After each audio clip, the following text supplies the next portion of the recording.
Oh, I see it. Meeting is now start. You see it on the Facebook page? Yeah. Okay, great.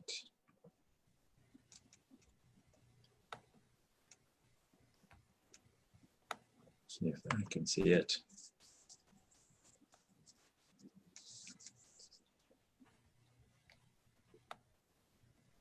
Yeah, I see it down there.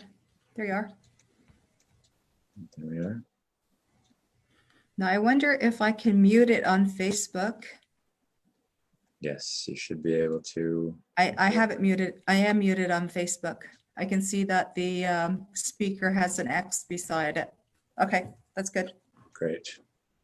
Yeah, okay, I'll do the same. So here's the other question now. So type in a question. Okay. There we go. Hi, Pat.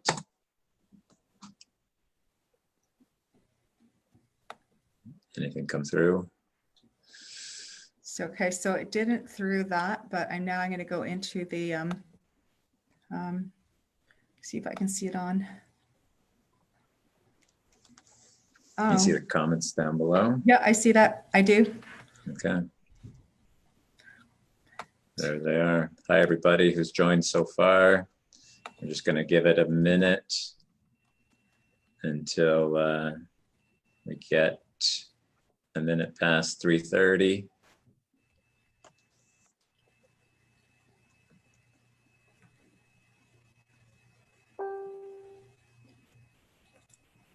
Hey, Andy, thank you. Thanks for joining. Okay, we'll just give it one more minute here, but thanks again, everybody. I'm switching back. There's us.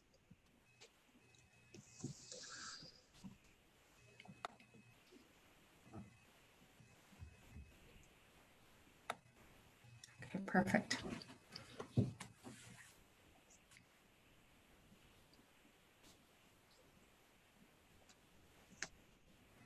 All right. So 3:31 now. We'll get things started. Just want to thank everybody for joining us. It's crazy times, no doubt, for sure, but hopefully we see some light at the end of the tunnel starting to appear now. This is the first time for myself to be doing a live broadcast like this, and for Patricia also, so please excuse us and forgive us. There might be a lot of ums and ands, but bear with us. But thanks for joining me. And of course, you know, this is the new format of everything right now via video, but I think it's great, and it's only going to lead to better communication going forward. So just a review of what we're going to talk about here. So I'm going to go first. I'll review what I'm going to have to say. Should be, you know, more than 5 or 10 minutes. And then Patricia's going to go, and she's got lots to share too about the mortgage market. Of course, I'm talking about real estate market. And if you have questions while we're talking, of course, send them through to Facebook. Patricia's monitoring the questions in the Facebook feed, and then while she's talking, I'll be monitoring the questions. If we miss any of your questions, please just maybe type them again, and we'll try to get to them. And then at the end, we'll open it up for questions and answers also. And yeah, okay. So just to run down, I'm going to start. Rundown of what I'm going to be talking about. I'm going to do my best to look into the camera and not at my screen or myself. So I'm going to talk about the state of the pandemic and where we are, talk about real estate as an essential service, talk about the timing of the pandemic and its effect on the market.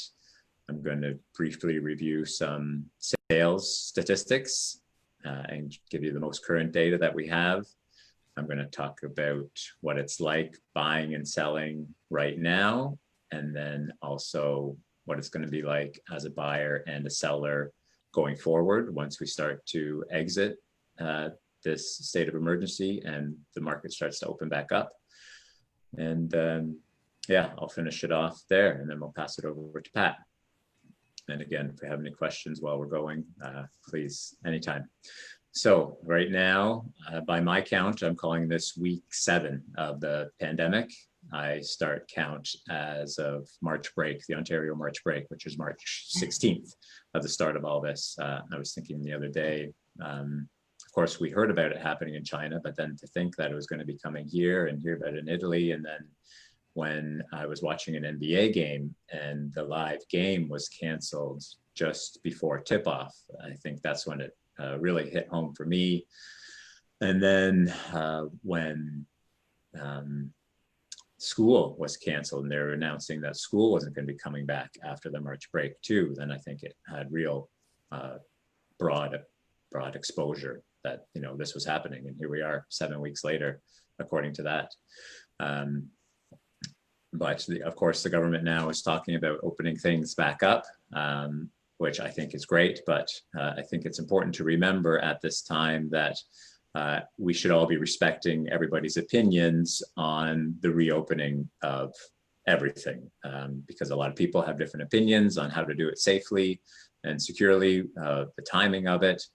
You know, we're just going to do the best we can, given the instructions that we're given, and everybody is just going to have to do what's best for their family. But of course, I think we should all do it as safely as possible for us and our family. And on that note, everybody who's joined, I hope everybody's doing well and everybody's family is doing well also. So 7 weeks in, but light at the end of the tunnel, we're making plans to open up the economy again. So the real estate sector was declared an essential service at the beginning of all of this. And so that's realtors, mortgage brokers, home inspectors, appraisers, the land registry office, lawyers, anybody who's associated with a real estate deal was all declared essential. And that's great for us. And I think it was great for us and our economy. We were fortunate for that. We had our associations lobbying hard for that, but unfortunately it didn't happen, I know, for some states in the US, and I think a lot of them are in some trouble because of that, but here we are. I think the government chose to do it because of a couple things.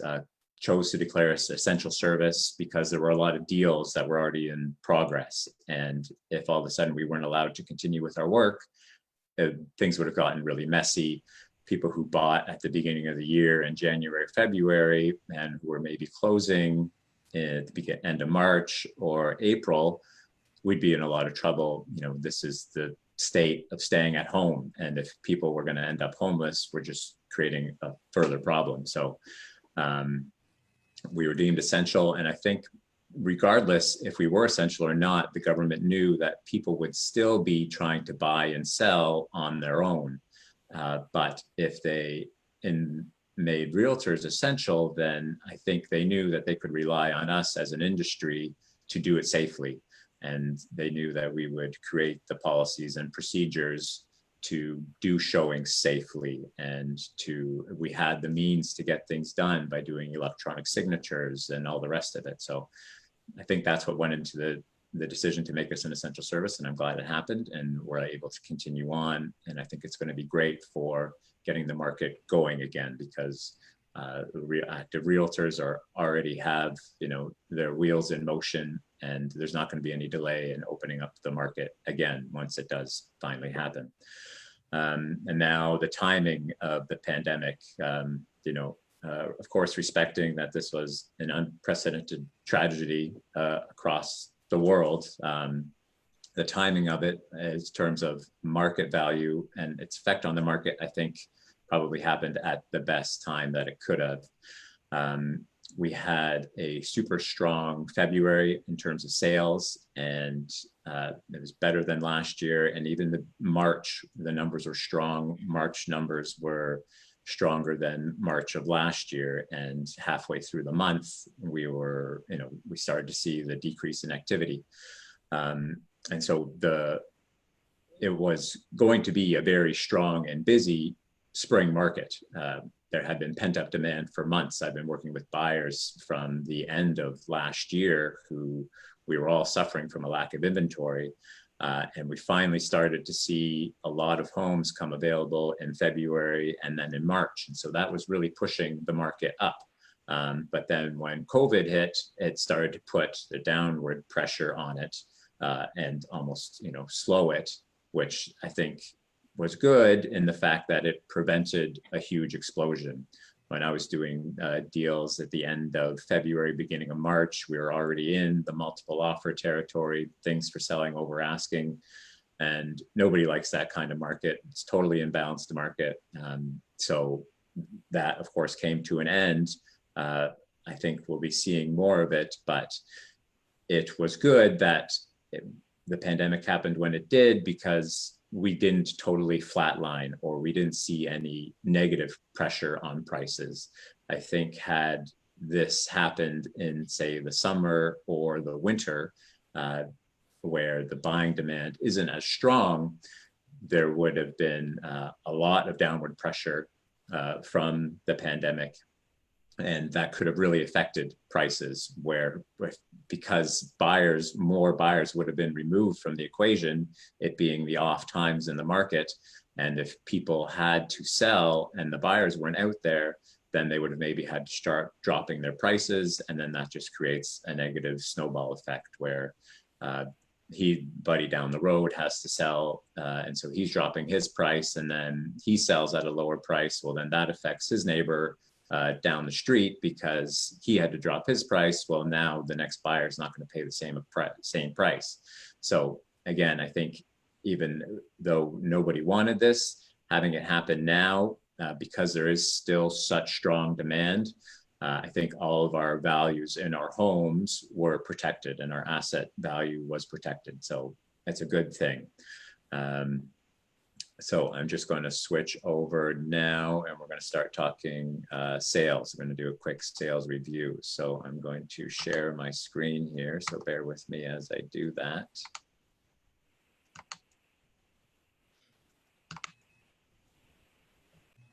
How am I doing, Pat? Let's see here. I think there's a bit of a delay from what you're seeing, but okay. Yeah, I can see you on, I'll just see if you're on Facebook. Yeah, everybody who's watching, just note that there's a bit of a delay from the conversation between Patricia and I, and then what you actually are hearing and seeing on Facebook.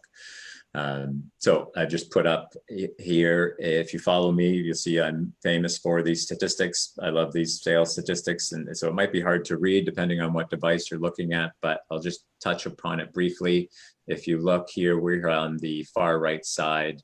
The March 20th sales data is the most recent kind of end of month sales data. The April sales data, complete month data, will be out next week. So we can't comment on it fully. So we'll talk about the end of March. But what you should pay attention to is important stuff is the sales. So if you look at the far right, you see the sales for March 2020 were 70, and then back at the far left, they were 58. So you see we had a better March than last year, even though halfway through the month, it was when COVID really started to hit. So that's just an example of the pressure or the velocity that the market was going into, the super strong selling market. Another thing to pay attention here is active listings. If you go from left to right, the second column down, you can see the numbers starting to get really low, almost half of the volume from the end of last year, more than half. So that's active listings. So that's the number of homes available at the end of every month. So half of what's been available. And so that's what's been leading to this really strong seller's market, is this lots of buying pressure, but low inventory. Prices, you can see prices have been fairly stable above over the $600,000 mark. But then once 2020 hit, average sales price were strong again, over 600,000, almost 650 for the few months of 2020, January, February, March. Also pay attention to months of inventory. Months of inventory is a relationship between sales and active listings. And anything that is considered 4 or below is considered a seller's market.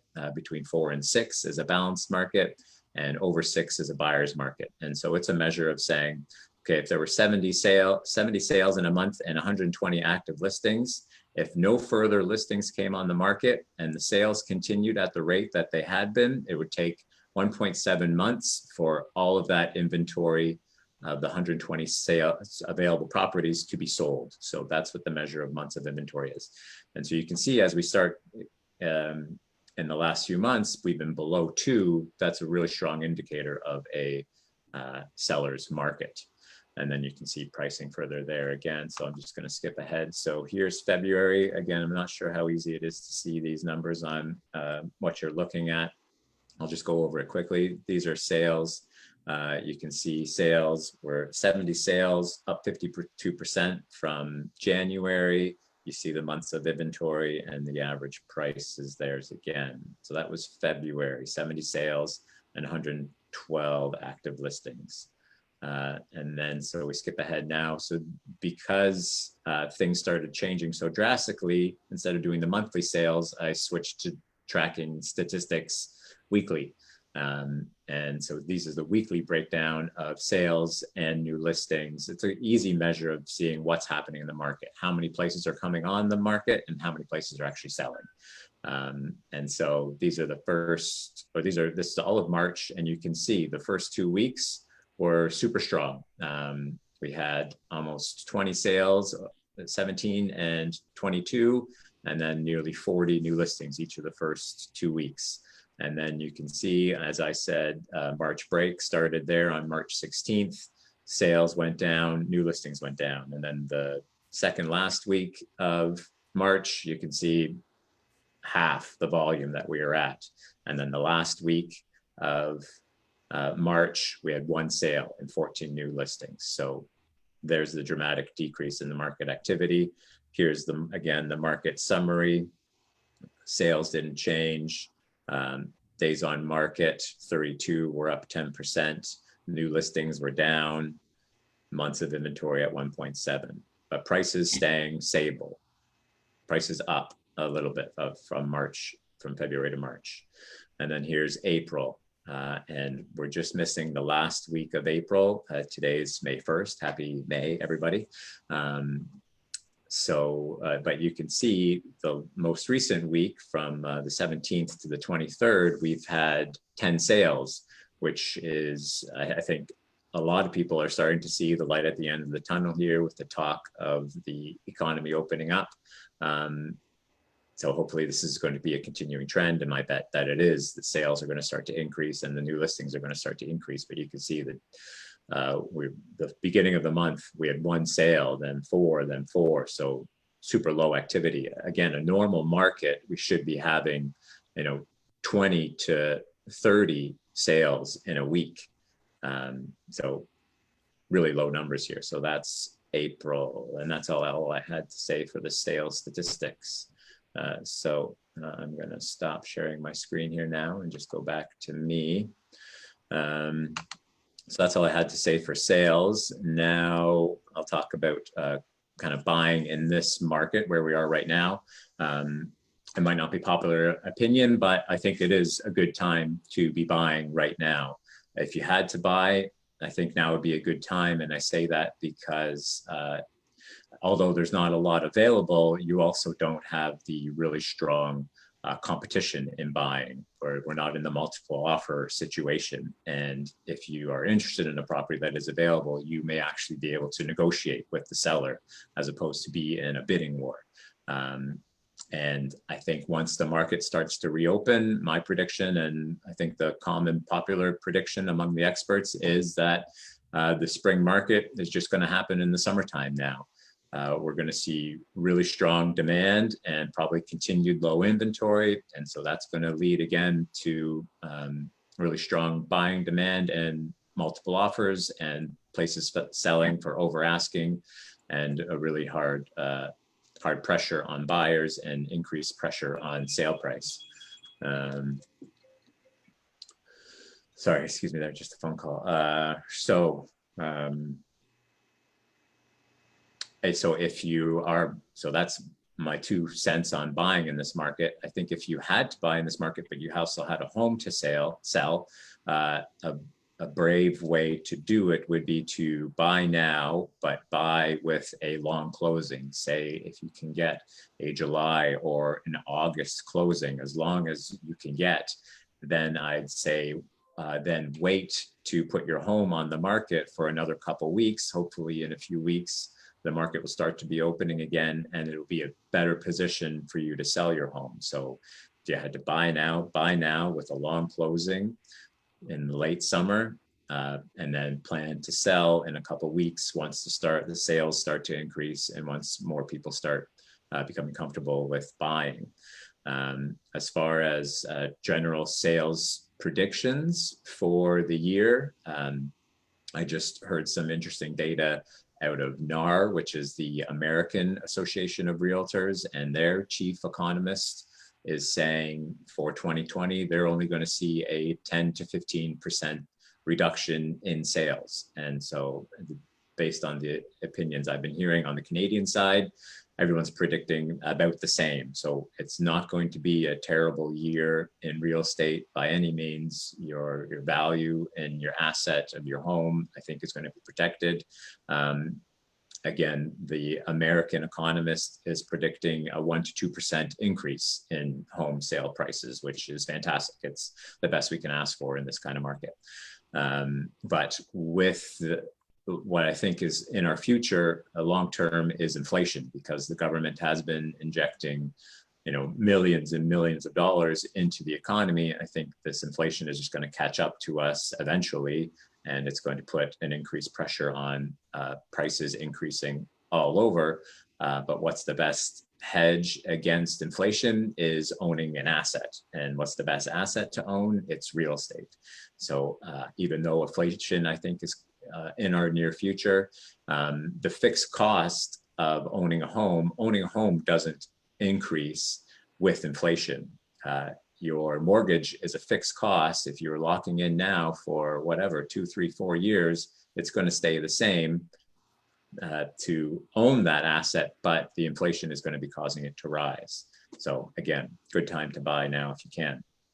And again, so my advice to sellers, if you're planning on selling, of course you can do it now. I'm going to go through the selling precautions and procedures that we're using, but I'd say wait if you can. Wait selling maybe till into June would probably be a better time to sell, because the market, everything's changing every day. We don't know when we're opening up fully, but I think it's coming. So I'd plan, if you're looking for top dollar as a seller, I think that's going to be sometime in June. So that's that. Now talking about buying procedure and what I think it's going to be like to buy in the future. COVID isn't going to be going away anytime this year. I don't think all industries are going to have to adapt and be more precautious on how we operate, and us just generally out in public until there's a vaccine. Excuse me. So the procedure and precautions for buying are as follows. So all new client meetings are going to be done this way through video teleconferencing, Zoom calls, what have you, FaceTime, Messenger. Office meetings are probably not going to be a thing. I don't even know when my office is planning on opening up again. We've been closed since March break. So new client meetings, this is how it's going to happen. If you're buying, you're going to be traveling in separate cars. I'm going to be in my car, clients are in their car.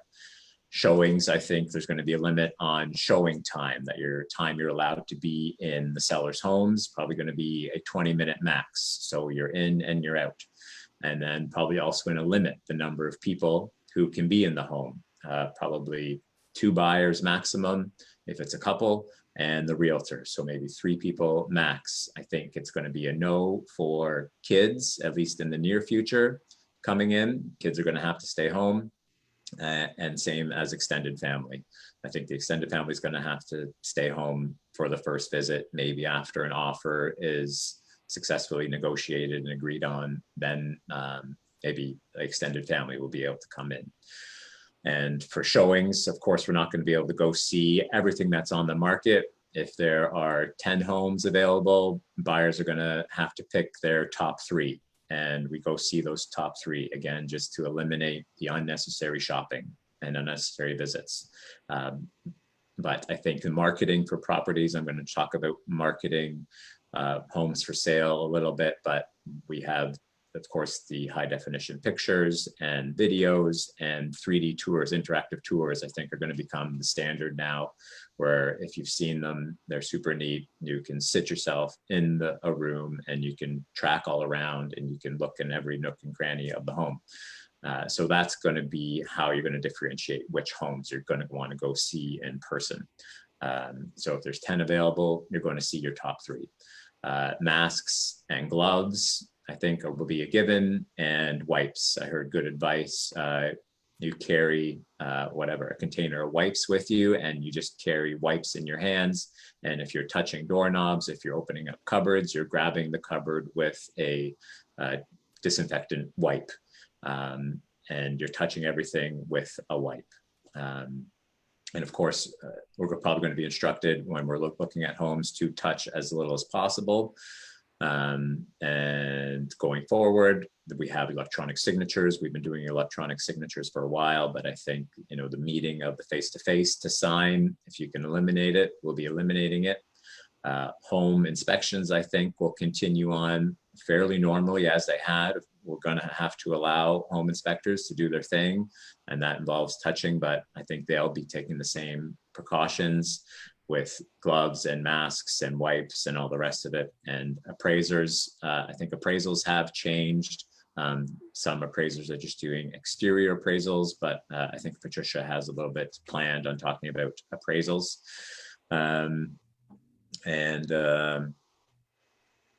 Now, selling procedures, again, if you're selling a home, so I think this is how we're going to do it in the future. Again, all new client meetings are done online. Marketing a home, the 3D virtual tour, Matterport tours, which my company does, I think they're going to be the new standard. Of course, high definition pictures and YouTube videos. As a seller, I think you're the best bet. You're going to have to disinfect after every showing, or at the end of the day if you've had multiple showings. As sellers, will give instructions that the lights stay on. We want people touching as few things as possible, including light switches. So buyers will know coming in, the lights are on, just leave the lights on. It's one less thing that people have to touch. And we're going to leave doors open. So all the room doors are going to be open. So people, again, as little things people have to touch as possible. Closet doors will be open. When we're selling, we'll have gloves at the front door for people to use, and we'll have a garbage can at the front door for people to use when they're just properly dispose of their things. And of course, electronic signatures. And when deals have happened and we're going to lawyers, I know lawyers, my lawyer, Jerry Switzer in Tottenham, they have buyers coming in or clients coming in one at a time. If it's a couple, one person signing, and they're using a secure kind of clean room where they're not exposing the clients to the whole office, and the whole office isn't being exposed to the buyer or to the client. So buyers are just going into, say, the boardroom, signing, and then the next client comes in and signs, because for mortgage documents, we're still having to sign in person with the lawyers. And that's about it. I just want to, I'll be sending out, if you're a client of mine, I'll be sending out an email later next week about a podcast. Most of you know I'm in a coaching program, and there's a fantastic podcast coming out that's being billed as, every homeowner needs to watch this podcast, put out by my coaching company. So I'll be sharing that with my clients. And just personally, I think anybody, if the economy is opening up and we're going to get back to normal, I think we all need to get ready for that. And I like to use the NASCAR rolling start analogy. In NASCAR, when they start a race, they do a few warm-up laps behind the pace car and slowly get their speed up. I think we need to kind of do the same and get ourselves ready, get ourselves back up to speed to going back and getting back into normal life. So everybody, you know, get your health back in order and your fitness, and wake up in the morning and have a shower and get dressed and do get into your regular routines, go to bed at your normal bedtime. I think all of these things are just going to help us get back into the normal swing of things. So that's all I have for now. I went on for a lot longer than I thought I would. But I'm going to end now, and I'm going to pass it over to Patricia to go ahead. So please, Patricia, go ahead. I was going to display a couple of things, but I think I'm not going to right now. Okay. I'm going to talk a little bit about some of what Brian has hit, and he's bang on, you know, things such as paperwork being signed through DocuSign, that sort of thing. We're not supposed to be meeting with our clients. We're finding the same thing with realtor offices. But first of all, here's a list of some things that people don't know when it comes to mortgage financing. So purchasing a property with 5% down really has nothing to do with being a first-time buyer. In theory, someone could buy 10 properties with 5% down. But what it does come down to is income, credit, and what the use of the property is. So typically, you cannot buy any type of property other than your primary residence with 5% down. So if you want a rental property, you have to put at least 20% down. You can buy a second home where an adult child or a student is going to be going to with 5% down, or you can also buy a vacation property with 5% down, but the maximum is 2 properties. All mortgage commitments are conditional.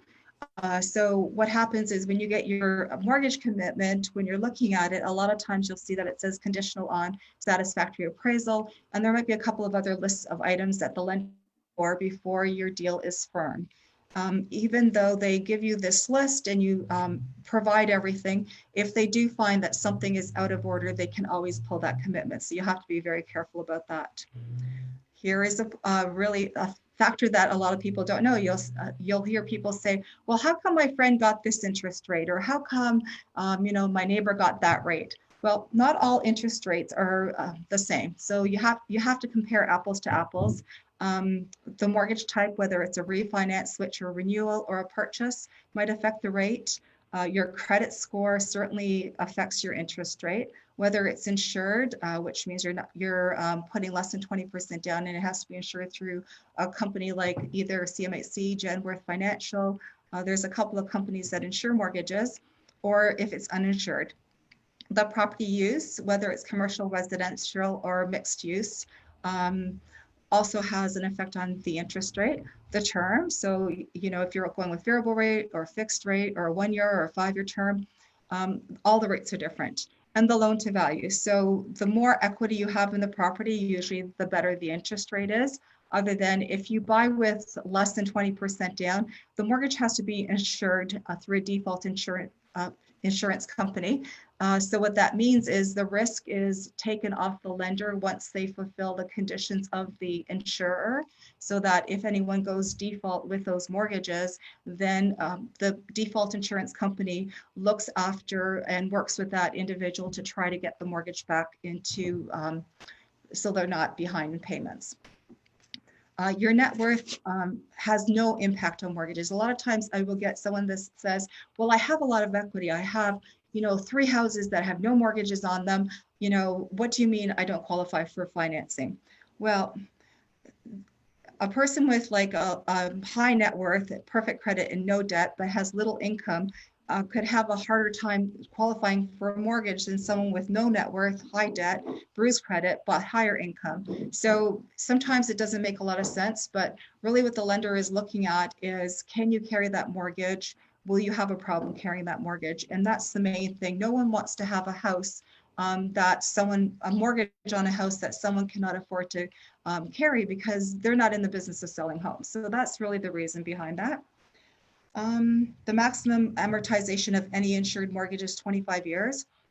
So basically, if you're not putting at least 20% down, then the payments are shortened to 25 years, which means your payments are higher. So that means that you can possibly afford to carry less. And your credit score, of course, is the most important thing. there's numerous different versions of credit bureaus that you might see, like if you go on your bank website or that sort of thing. But the ones that we see are direct from either Equifax or TransUnion, and a lot of times they could be totally different than what you're looking at. So, you know, that could play a factor into it. Properties such as hobby farms, agricultural, small commercial, vacant land, student housing are a lot more difficult to finance. We do have lenders that will finance them, but usually those are also at higher interest rates, especially hobby farms and commercial properties. Individuals with consumer proposals or bankruptcies have stricter criteria that they have to follow to qualify for an A lender, but we always have B lenders for backup on that. Usually minimum credit score for an A lender is at least 650. And if you have over 680, then the default insurance guidelines for affordability, you can afford more if your credit is better, let's put it that way. So that is a little bit about information that a lot of people don't know on how mortgages work and why someone might get a better rate or qualify for more or less. There's a whole bunch of factors that are taken into consideration when someone is applying for financing. A couple of things for a document checklist. I mean, we've been doing this for a long time as realtors and mortgage agents, but it's confirmation of employment. And employment confirmation basically means letter of employment. If you've been with your employer for less than 3 years, they want previous employment information. And generally, you're looking at providing the last 2 years worth of T4s, pay stubs, along with that letter of employment.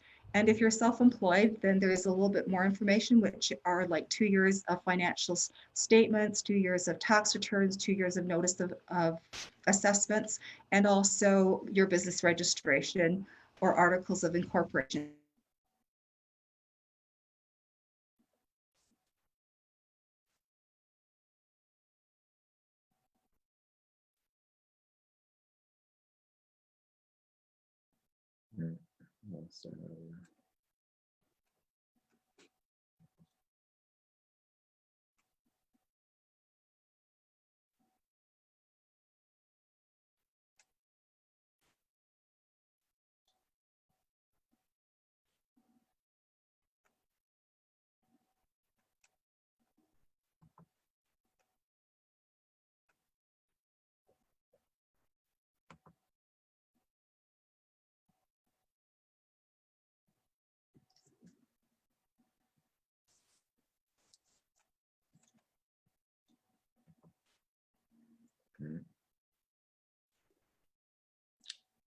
I think if you're watching, we've just lost Patricia.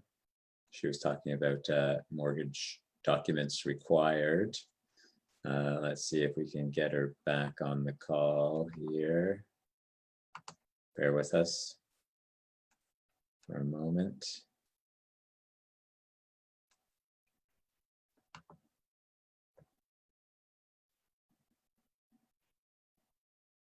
Yeah, still just me. See if I can find Patricia.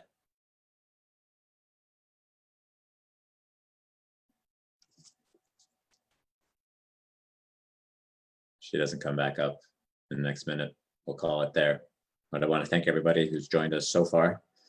I'd say pretty decent for our first time through.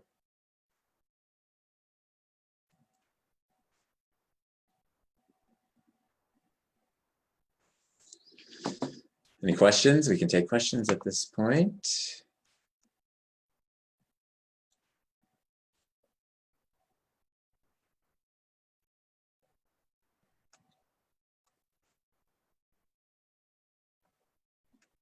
Yeah. Hey guys. Yeah, I see your comments. Thanks for the update. Yeah, I think we've lost Pat. Give her one more minute here. See if she can come back on. Oh, there she is. Found her. She's coming in. Hey, Pat. Sorry, I lost you guys. Sorry, I heard you were talking about articles of incorporation, I think. Yeah, so for self-employed business registration or articles of incorporation are required. Sorry, guys, I lost you guys. And so basically, those are the items that are required in order to be able to do a proper pre-approval. There's going to be other questions, with reference to net worth, other debts, and that sort of thing. But those are the meat and potatoes of being able to see whether a person qualifies or not. And generally, once I have all that information, it only takes about 10 minutes to figure out if they qualify within debt servicing. If there is issues with credit, we can fix that sort of thing. But those are the items that are generally required, and anything else that the lender might ask after the commitment is issued. Sometimes they'll ask for property tax bills or insurance information, depending on what is required for the particular file. So working with a mortgage broker is not only for self-employed or individuals with bruised credit.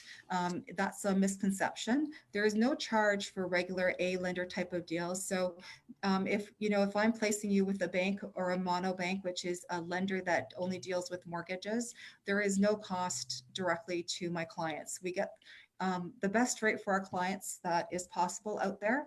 A lot of times I will have clients that will say, oh, I just went to so-and-so bank and that's not the rate they quoted me. You're quoting me a lot lower rate. And that's because brokers deal with lenders in such huge volume that they do offer some better rates.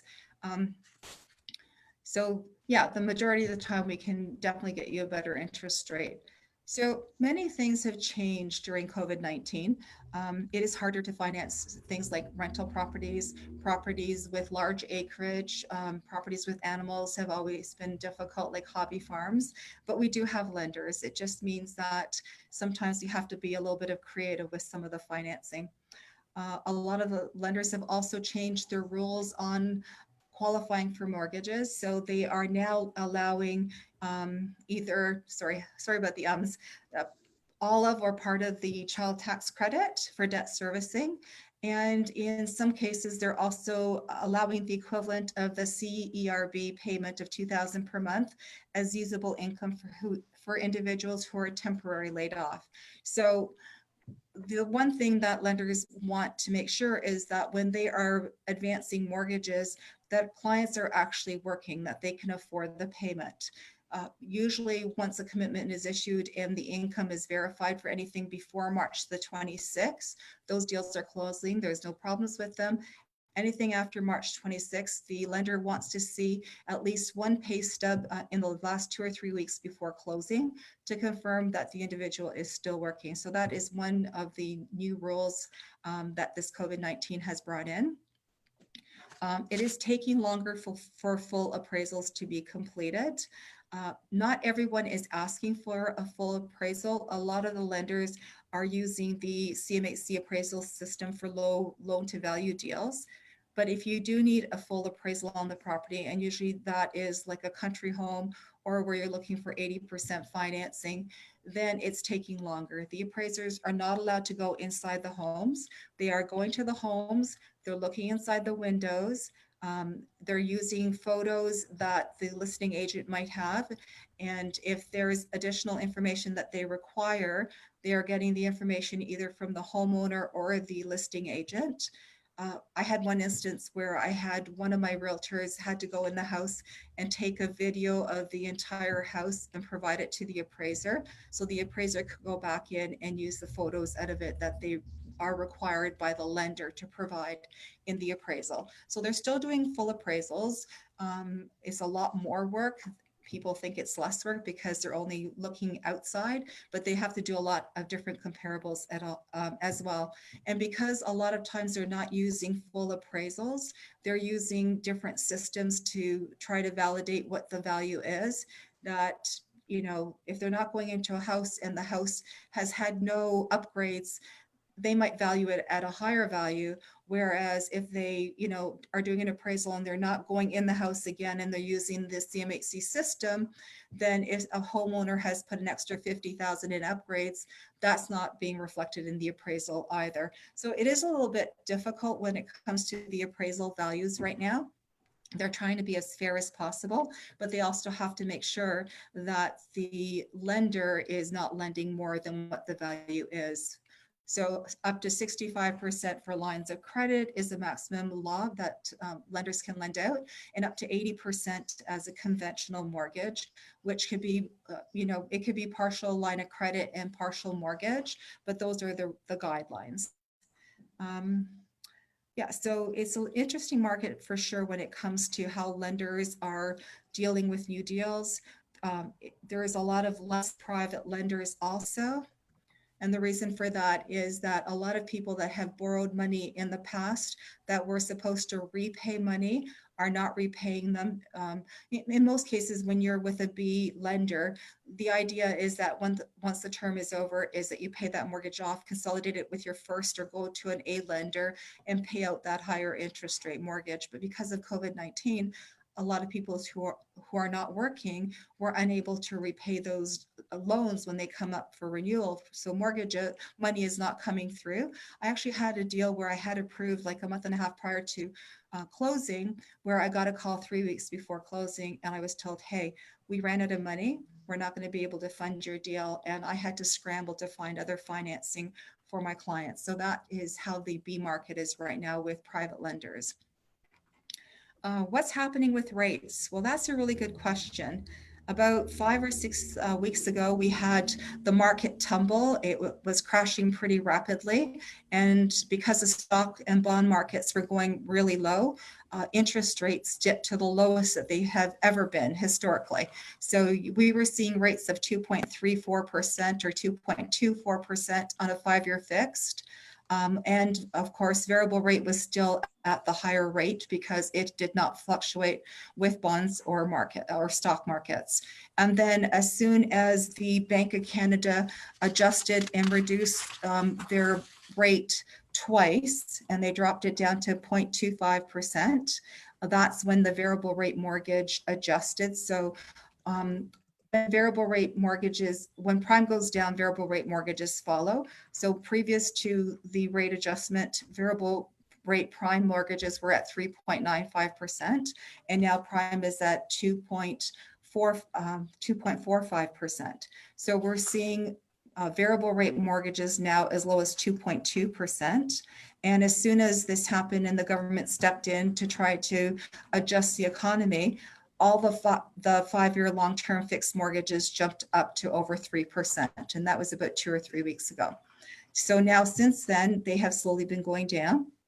As of today's date, you're seeing rates closer to about 2.59% on a 5-year fixed.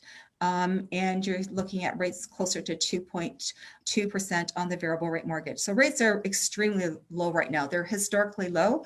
I think the only time that they were similar to this was back up until the end of 2017. And then we saw mortgage rates on a 5-year fixed go up as high as 3.89%. They went down again, then they've gone up, and now they're back down to about 2.59%. So is this what we expect rates to at? Probably not in long term. In long term, it's realistic that they have to be a little bit higher in order to stabilize our economy.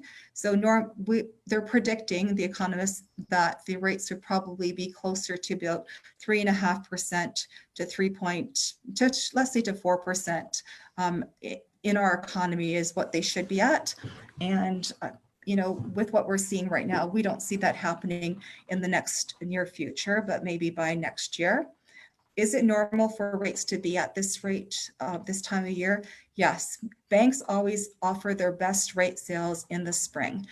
They have a lot of money at the beginning of the year, and that is when they're trying to promote all their different promotions and offers. So what happens is at this time of year, there's a lot of competition for banks and mortgage lenders to loan out their money. So we're seeing things because of COVID-19, like we have lenders that are offering 3 months no interest, that they'll pay the interest on the first 3 months of your mortgage if you buy a new home or if you transfer your mortgage in. We're seeing things like cashback. We have lenders that are offering second line of credits in second position with no fees to register the mortgages. We're seeing cashback offers. There's a whole bunch of stuff that's being offered right now. The only thing that I do ask you to be aware of is that with cashback offers, is that if you pay that mortgage back before the term is over, that you could pay a part of or all of that cashback back. If you ride the whole term, then you no longer owe that money once the mortgage matures. So that's really important to know, because a lot of people think, oh, wow, look at that cash back, but they don't realize that if they pay that mortgage off before the term is over, that they do have to pay either a portion or all of it back.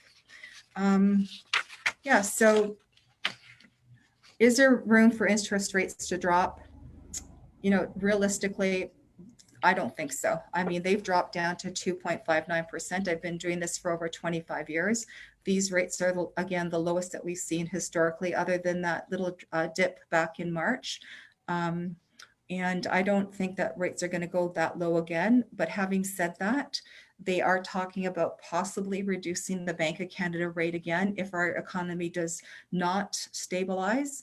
And that puts us into a negative territory, which is kind of scary. And will rates drop? Maybe possibly a little bit, but I don't think you're ever going to see rates below what they were at last month when, they were around 2.24% on the 5-year fixed. Yeah, so I don't really have a crystal ball, but based on everything that we've been hearing and everything that we've been seeing and what has been happening year over year, I believe that that's probably pretty accurate, that rates are probably bottomed out now. If they do to go down, it won't be drastically. There's so much more information. So if anyone wants to talk about different types of mortgages or anything, you can always call me or email me. We only really based the information today on regular first-time buyers, bank mortgages, but there is all different types of lenders, from self-employed, bruised credit, everything is out there. Any questions at all? Yes, there are. That was great, Pat. Thanks so much. There are 2 questions. So John's got a question about rental increase. I'll have to get back to you on that, John. I don't know if that's changed or if that's going to change now in light of COVID, if the percentage increase allowed by the government, what it's going to be, or if it's going to change. And then Andy's got a question for you, Pat, about I guess a general formula in buying and buying power. He says, is there a quick rule of thumb for a buyer to consider before looking at the market or contacting you for pre-approval, i.e. if you have X amount of income, that equals plus your debt, what kind of range are you looking at for purchase price? So is there an easy way to describe, based on income and debt, you can afford this much off the top of your head? There is a formula, but the only problem is that a lot of people don't understand what is used for calculating those debt servicings. So that's why it really is better for someone to speak to someone that does mortgages, like a mortgage professional, to find out what they qualify for. For instance, when you go online to one of those calculators, which I totally dread, clients don't know that things like car insurance, cell phone bills, utilities are not collected as part of the debt servicing. And then a lot of times what they do is they say, oh, I have a line of credit and it's $10,000 and I only pay $80 a month, and they use $80 a month. Well, that's not what the banks use. They use 3.5% of the balance of the line of credit for their debt servicing. So generally the rule of thumb is that you add the mortgage payment per month, multiply it by 12, then add the property taxes for the entire year, then take the heating costs for the entire year and add those all together, and then divide it by your income, and that will give you your debt servicing. So that's just for the GDS, which means to be able to afford that house. Now here is where it's tricky. If the client's credit is more than 680, then they can go up to 39% of that for serviceability. If their income, if their credit score is below 680, then they can only go up to 35% of whatever that works out to. So that's why I'm saying it's complicated. It's not an easy rule. And then, so you've got your mortgage payments for the year, you've got your property taxes for the year, you've got your heating costs for the year. If it's a condo, then we take 50% of the condo fees for the year. And then you have to also add in what the loan payments and credit card debt and everything is for the year as well. Add all of those together, divide it by your income, and for a CMHC insured deal, that cannot be more than 44% of your income. So if it's not CMHC insured, then it can be up to 45, sometimes 46%, depending on your credit. Now, again, here is where it's tricky again, because if it's CMHC or default insured, the maximum amortization is 25 years. Whereas if you have more than 20% equity, you can do the payments over 30 years. So you have to take all of those factors into consideration. And that's why I say that it's better to have someone who does mortgages, sit with a client, do it over the phone. It only takes about 15 minutes over the phone to do it, and you'll get a much better idea of what they qualify for. Thanks, Pat. You got one more question here from Samantha Chamberlain. Advice on people renewing for fixed versus variable if you have an upcoming renewal. Okay, well, that's a really good question, because for the last probably 5 years, we've seen variable rate at a much higher interest rate than fixed rate. So generally, when there's a 1% spread on a variable rate mortgage, a lot of people have taken the variable rate mortgages because over the term, it's generally known that you pay a lot of less interest when you are in a variable rate mortgage because the rates are generally lower. Right now, you can get a 5-year fix for like 2.59%, and you can get a variable rate at 2.25%. The spread is only 0.25%. So I think that it's wiser to take that 2.59 fixed rate and have that for 5 years than it is to take a variable rate where next year it could jump up 1% and then you're paying a lot more. Because generally what happens is by the time that the variable rate is up 1%, so are fixed rate mortgages. So you lost out on that really good rate.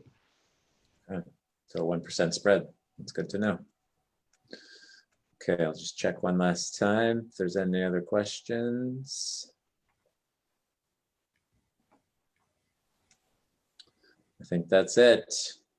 Okay, just want to thank everybody again for joining us. It's been fun. I'll have to do it again. Thank you so much, Pat. Thank you. And yeah, everybody take care, be safe. And of course, reach out to me or Patricia if you have any other further questions. And John, I'll get back to you on your question about rent increases. Take care, everybody. Have a great day, everyone. Take care. Bye. Bye.